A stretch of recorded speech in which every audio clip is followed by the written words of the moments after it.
நம்ம Ashwin sweets and snacks export பண்றதுக்கு 7373041434 மற்றும் www.ashwinsweets.com கான்டாக்ட் பண்ணுங்க.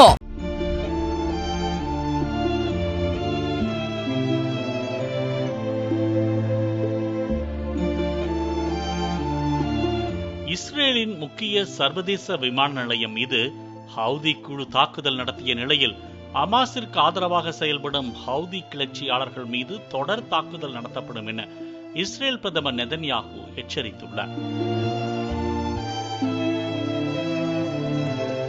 இஸ்ரேல் ஹமாஸ் இடையிலான போர் கடந்த ஓராண்டுக்கு மேல் நீடித்து வரும் நிலையில் ஹமாஸுக்கு ஆதரவு அளிக்கும் வகையில் இஸ்ரேலுக்கு எதிராக அரபிக்கடல் செங்கடலில் செல்லும் கப்பல்களை குறிவைத்து ஹவுதி கிளர்ச்சியாளர்கள் தாக்குதல் நடத்தி வருகின்றனர்.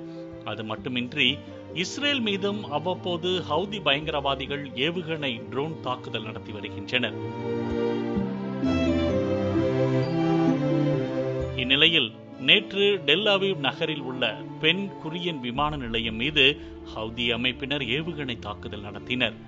அயன் டோம் எனப்படும் இஸ்ரேலின் வான் பாதுகாப்பு அமைப்பையும் மீறி ஹவுதியின் ஏவுகணை விமான ஓடுதளம் அருகே இருந்த சாலையில் விழுந்தது.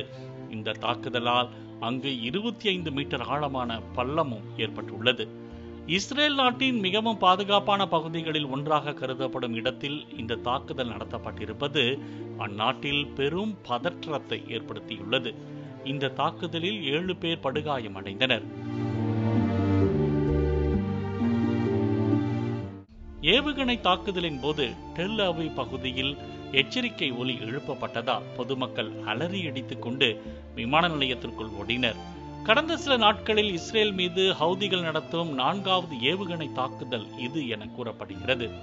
காசாவுக்கு எதிரான போரில் இஸ்ரேல் மீறிய அத்துமீறல்கள் மற்றும் கடந்த 9 வாரங்களாக அடிப்படை நிவாரணப் பொருட்கள் ஏதும் காசாவிற்குள் நுழைய விடாமல் இஸ்ரேல் ராணுவம் எல்லையிலேயே தடுத்து நிறுத்தி வருவதால் அங்கு கடும் உணவு தட்டுப்பாடு நிலவி வருகிறது.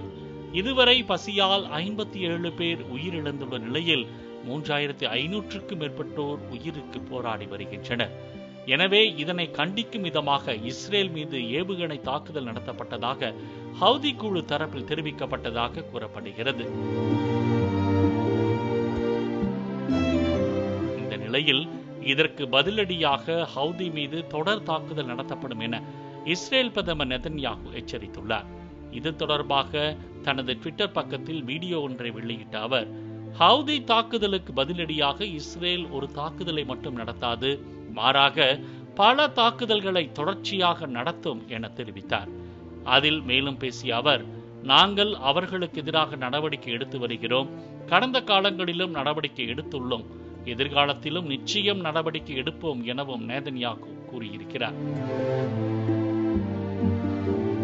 இஸ்ரேல் ஹமாஸ் இடையே நடந்து வரும் போரில் இதுவரை இஸ்ரேலில் 1200 பேரும் காசாவில் 52,000க்கும் மேற்பட்டோர் உயிரிழந்திருப்பது குறிப்பிடத்தக்கது.